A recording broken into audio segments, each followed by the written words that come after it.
Je suis née en 1944 dans un village proche des Aurès. Ma famille était pauvre et nombreuse. Mon père travaillait chez de riches propriétaires en tant que cultivateur. Son travail était très dur à cause de l'état primitif de l'outillage. Mais il avait le goût de l'effort et surtout la volonté de réussir. Son but était de donner une instruction et un métier à ses enfants. Il ne voulait surtout pas nous voir suivre le même chemin et souffrir de la misère autant qu'il en avait souffert.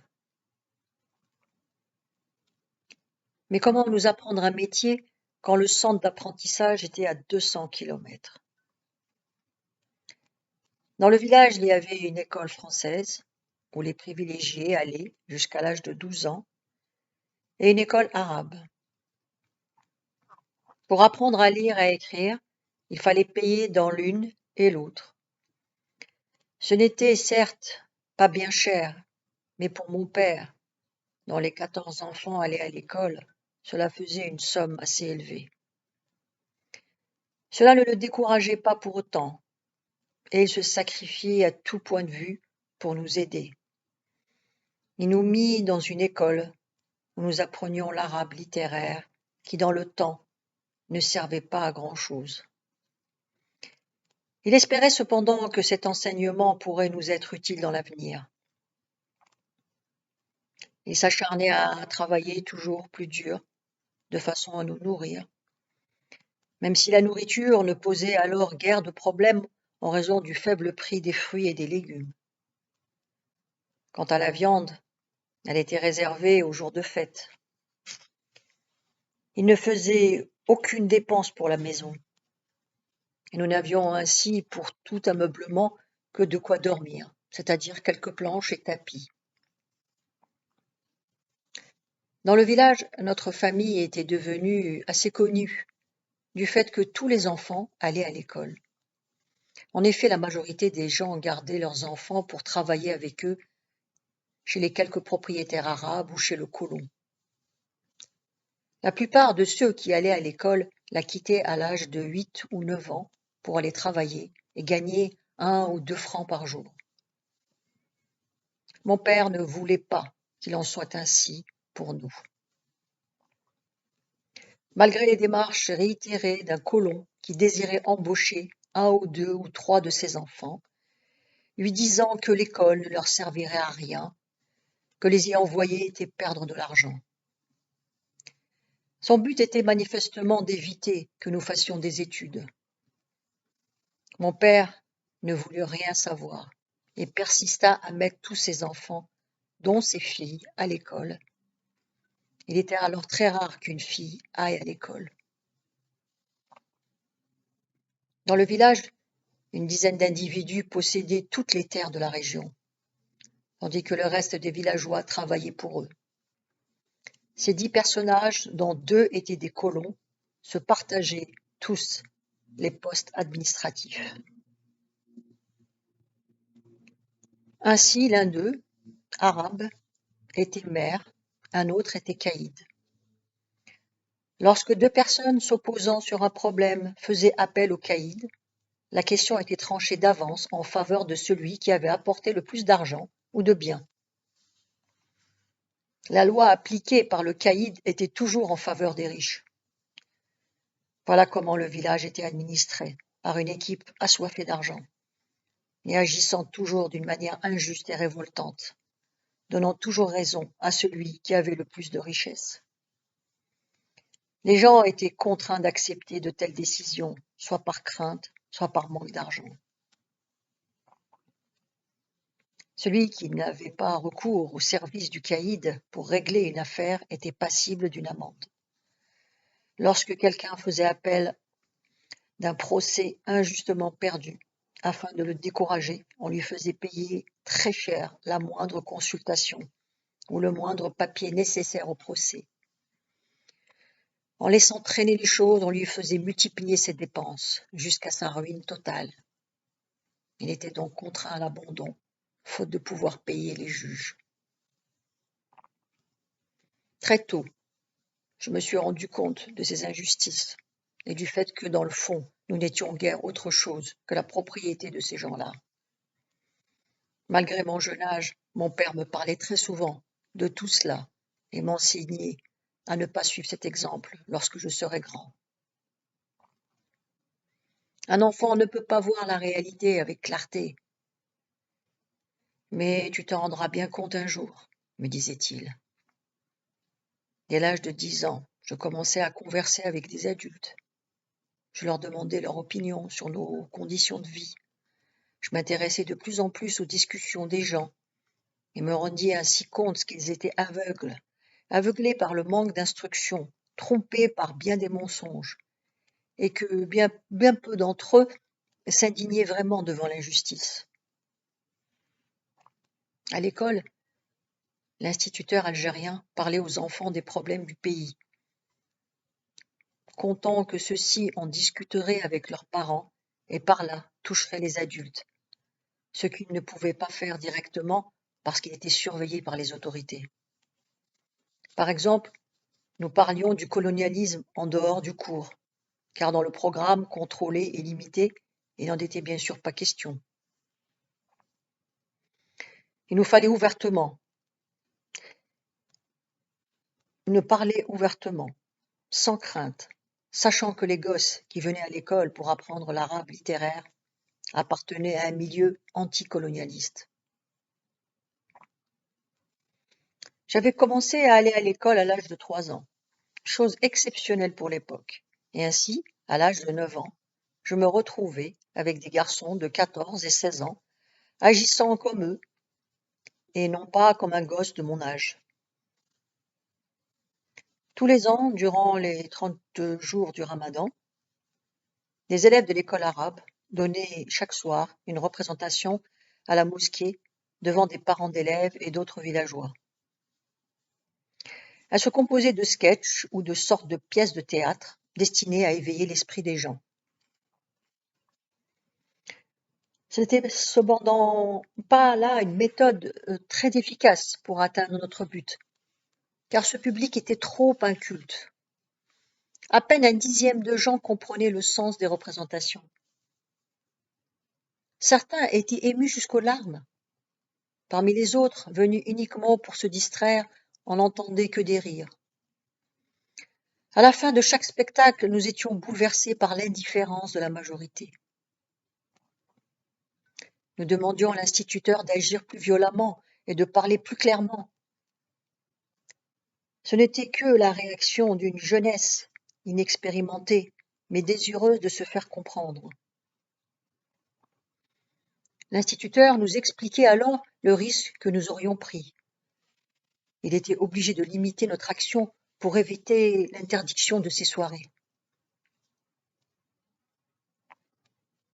L'année de mes 9 ans, à l'occasion de la représentation fêtant le jour de la naissance de Mohamed, l'instituteur avait demandé à chaque équipe d'élèves de choisir elle-même le sujet d'un sketch et de le montrer.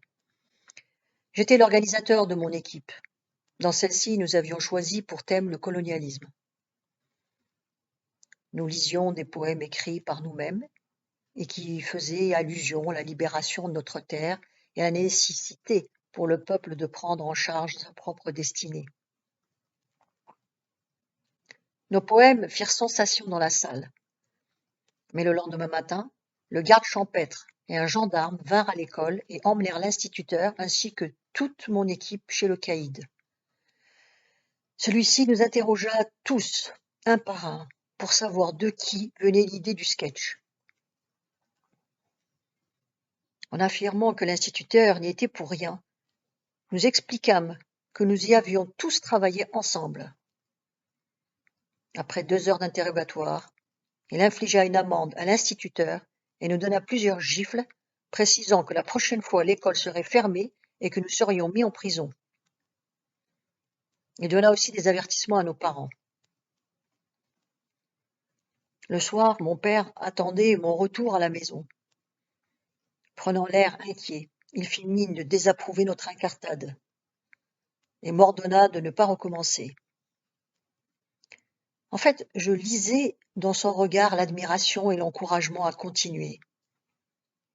Après 10 minutes de réprimande, il me donna une pièce de 100 francs, me disant « Tiens, c'est pour toi, achète ce que tu veux avec. Mais ne dis rien à tes frères, car eux, ils n'ont rien mérité. »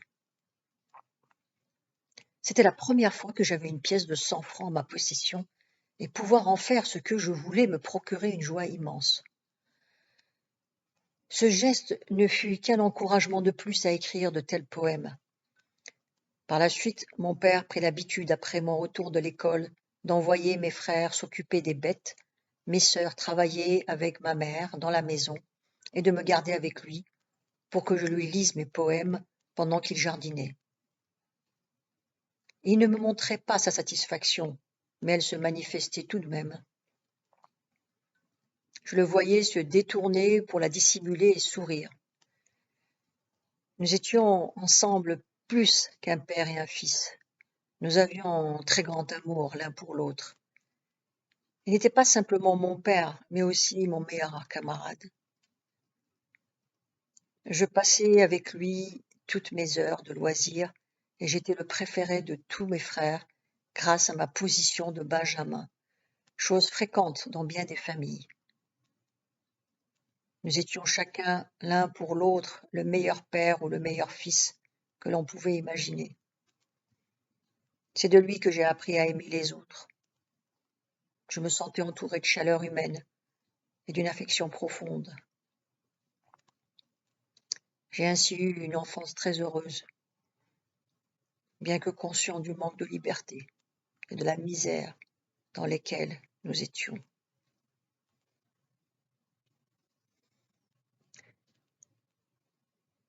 Et que nous vivions.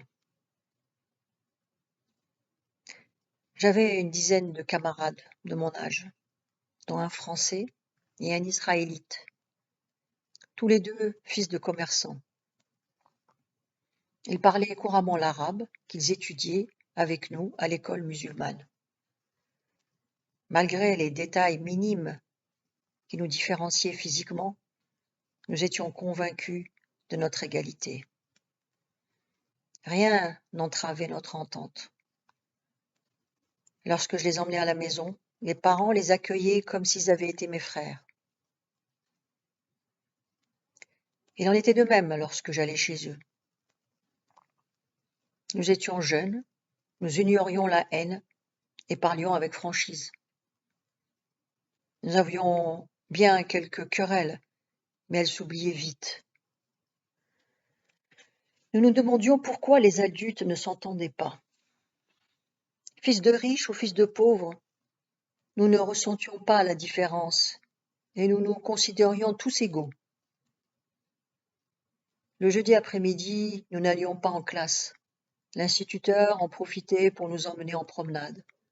Nous traversions d'abord le village en chantant, puis des prés fleuris au printemps, des vergers couverts de fruits en été, etc. Et après 2 kilomètres de marche, nous atteignions la montagne. Là, d'un énorme rocher jaillissait une source qui alimentait le village en eau. L'air y était frais et pur. Nous y disposions d'un très large espace pour nous dépenser. Les élèves se divisaient alors en plusieurs groupes qui s'en allaient chacun de leur côté. Pour ma part, je restais souvent près de la source, d'où l'on avait une très belle vue sur le village. Il était dans une cuvette entourée d'une haute chaîne de montagnes, dont les sommets étaient couverts de neige l'hiver, de verdure l'été. Les maisons aux toits rouges et aux murs blancs, entourées d'une végétation verte, donnaient au village un aspect très coloré. Je passais des heures à admirer ce paysage splendide. Au retour, nous retrouvions l'animation de la nuit tombante. Les hommes dégustaient le thé en bavardant, devant les cafés ou sous les arbres. Les habitants du village étaient très croyants en la religion musulmane. Presque tous allaient à la mosquée le vendredi. Une commission veillait à la pratique de la religion et à l'exécution des prières.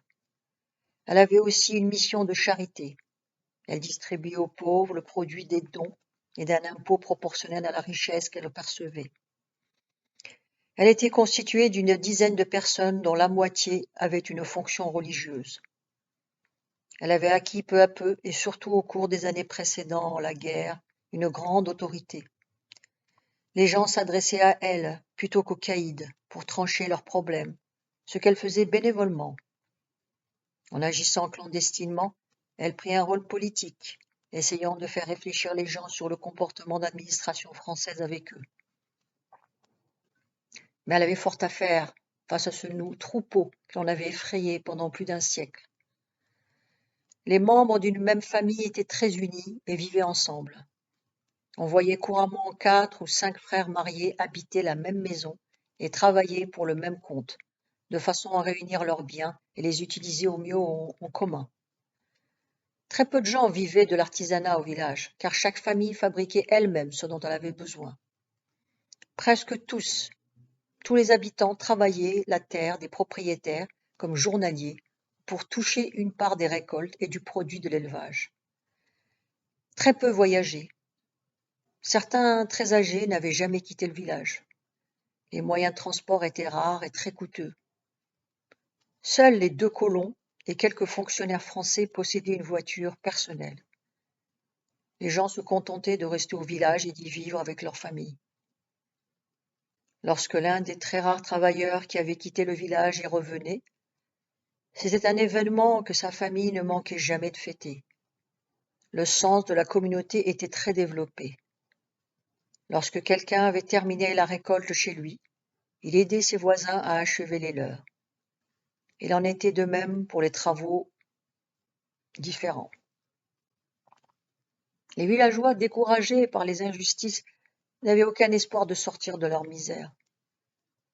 Aussi, la solidarité était-elle très forte entre les familles, et tout le village n'en formait en tout qu'une seule.